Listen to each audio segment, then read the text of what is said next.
So this is something I've wanted to do for a while, and it took a lot of time, reflection, and pretty awesome new roommate to realize that I'm totally capable of achieving my dreams. Ever since spending 2 years on my college radio station, I fell in love with being on the radio, everything about it.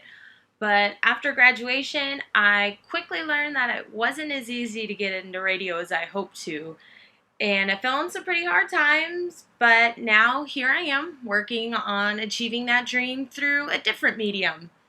Welcome to YouTube. I racked my brain trying to figure out what I could talk about that someone would actually want to listen to, because everything I listened to was already done so well that I felt like I couldn't compete. So I decided to think of what I had to offer that maybe someone would want to listen to.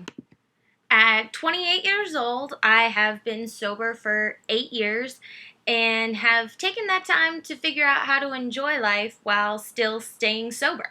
So I've decided to share that wisdom with you in Duffy's Guide to Sobriety. The idea is that it'll be episodes of different life events like Duffy's Guide to a First Date or Duffy's Guide to a Tailgate. Things like that where drinking's usually promised, but you don't always have to participate.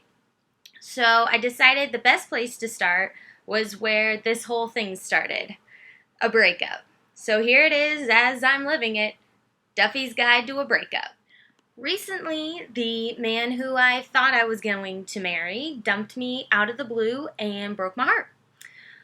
Things did eventually end amicably, as it was for the best, but didn't make it hurt any less. We had an apartment together that he ended up keeping, and I moved in with a roommate in the same apartment complex. But things have been going well. Not easy, but well, as we do still care about each other. And again, here it is as I'm living and breathing it, a sober breakup. So there have definitely been days where finding myself at the bottom of the bottle has definitely sounded like the best option, but I know it's not. That's not the way to solve a problem. But there are days where I did find my way to the bottom of the bottle. Of alcohol removed wine, of course. There are some companies out there that make alcohol removed options, not non-alcoholic, so it's not like, sparkling cider on New Year's Eve. It's the alcohol removed wine, so it still has the taste, but doesn't give you that same buzz. But sometimes it's fun to pretend. And after spending a year and a half in that relationship, I kind of forgot who I was without him. And the girl I did remember, I didn't want to be her again. So I'm trying to find the balance between who I was before and who I want to be. And I'm still working that out, honestly. First of all, don't make the same mistakes I did. Watching chick flicks after a breakup is a terrible idea. Everything always works out in the end, and Dermot Mulrooney can be always devastatingly handsome and my date to any wedding. Instead of feeling like, oh, there is love out there, I can find love, you think, where's my Mr. Darcy? Why can't I find love? Go watch Making a Murderer, some crime show on Netflix. Heck, even read a book. TV and movies are a great way to escape reality, but when you read a book, you're creating that reality on your own. You're not even in your own world. Personal favorite for me, I'm a sucker for Shakespeare. And I found at Barnes & Noble, they have a Barnes & Noble edition where it has the real Shakespeare on one side and the broken down to help explain it on the other. Twelfth Night is one of my personal favorites. I think that's something to do with because that's how the movie Shakespeare in Love ended.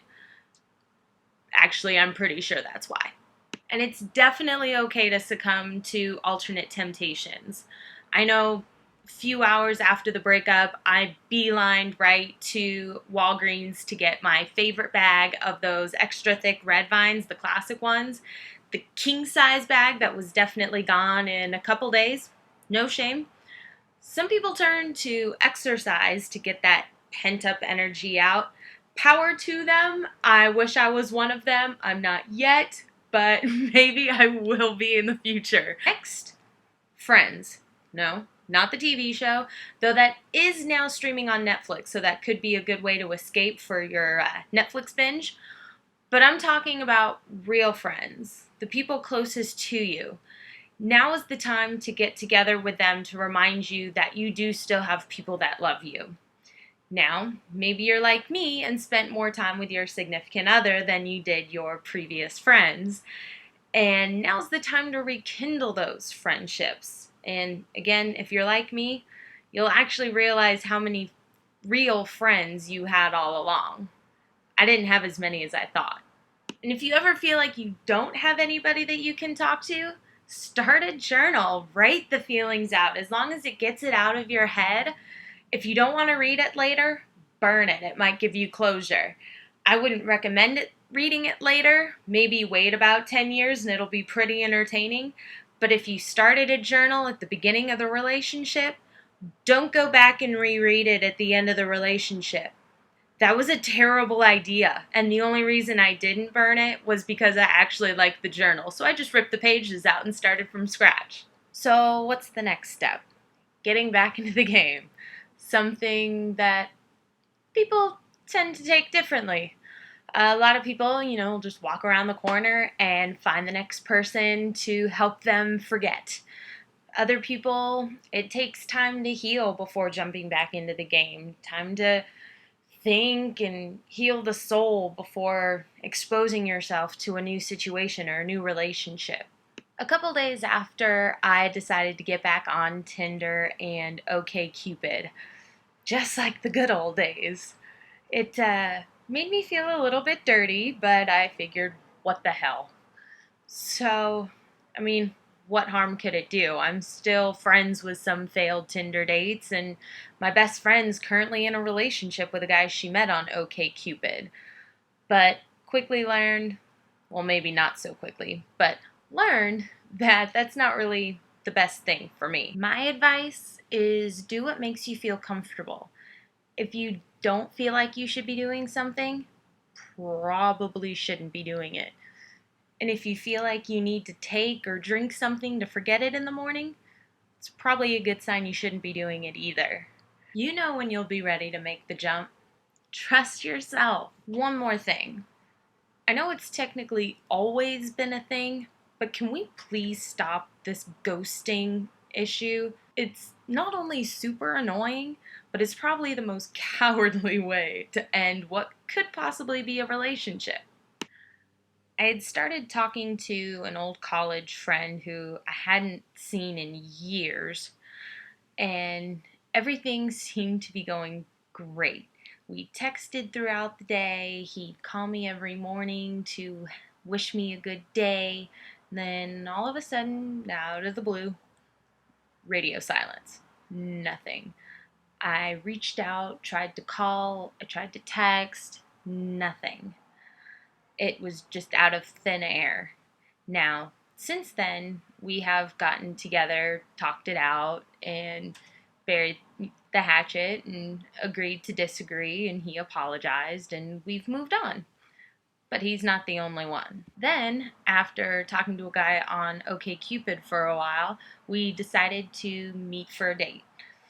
He was super cute and smart and funny, and I actually started to kind of fall for him, which is where my problem started.